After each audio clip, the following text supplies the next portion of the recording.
अल्हम्दुलिल्लाहि रब्बिल मशरिक़ैन व रब्बिल मग़रिबैन वस्सलातु वस्सलामु अला जद्दिल हसन वल हुसैन अम्मा बाद फ़अऊज़ु बिल्लाहि मिनश शैतानिर रजीम बिस्मिल्लाहिर रहमानिर रहीम फ़इन आमनू बिमिस्लि मा आमनतुम बिही फ़क़द इह्तदौ व इन तवल्लौ फ़इन्नमा हुम फ़ी शिक़ाक़ सदक़ल्लाहुल अज़ीम।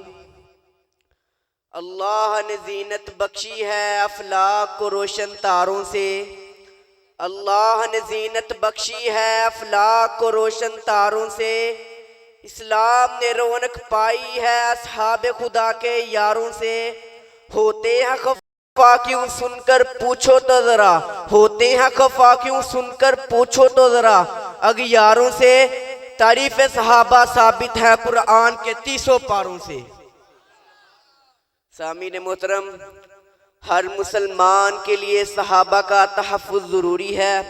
अगर वो सहाबा का तहफ़्फ़ुज़ ना करे तो उसका ईमान कबूल नहीं।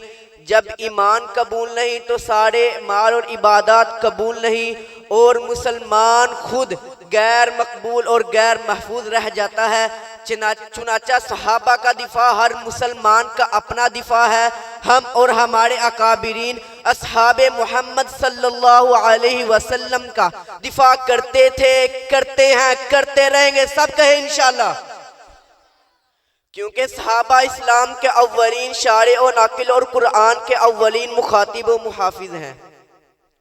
हमारे और इस्लाम के दरमियान वास्ता सहाबा, हमारे और कुरान के दरमियान वास्ता सहाबा।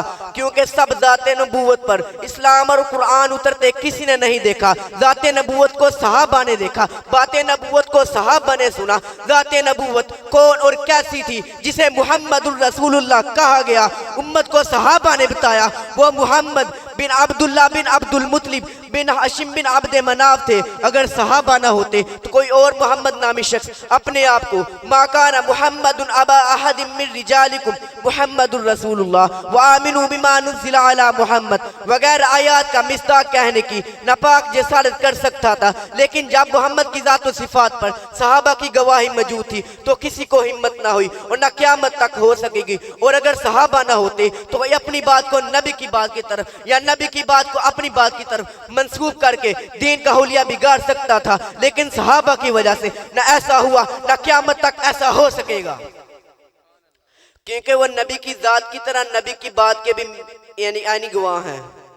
उन्होंने बताया फुला बात नबी ने कही, फुला जगह कही, फुला के लिए कही, फुला के सामने कही, ताकि कोई अपनी बात नबी की बात की तरफ या नबी की बात अपनी बात की तरफ मंसूब ना कर सके। तो फिर मुझे कहने दीजिए, नबी के बाद के गवाह सहाबा, नबी के ज़ात के गवाह सहाबा, नबी की दिन रात के गवाह सहाबा, नबी के फैसलों और मामलात के गवाह सहाबा, नबी के मोजज़ात व हसनात के गवाह सहाबा, नबी के मोजज़ात व बशरात के गवाह सहाबा, नबी की सुन्नत और किताब की आयात के गवाह सहाबा, शब मेराज नबी से अल्लाह के मुलाकात के गवाह सहाबा, नबी के सोम सलात के गवाह सहाबा, नबी बरताइफ की आने वाली वादियों में नकमा और हालात के गवाह सहाबा।